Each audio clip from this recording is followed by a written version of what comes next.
iPhone चौथा नहीं तू हुन रखे मैं नवा लेके महीना के चला के बेचदा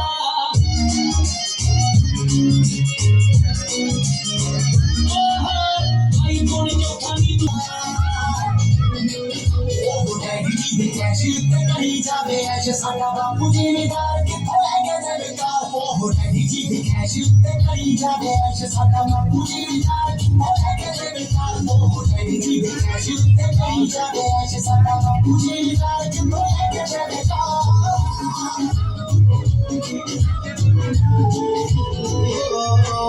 नीलक तेरा कतला गया जब तौर की सरकार वाले कमाई सब दिल कबाले होता बदनाम करती आना के नाम के कार बदनाम करती नाम करती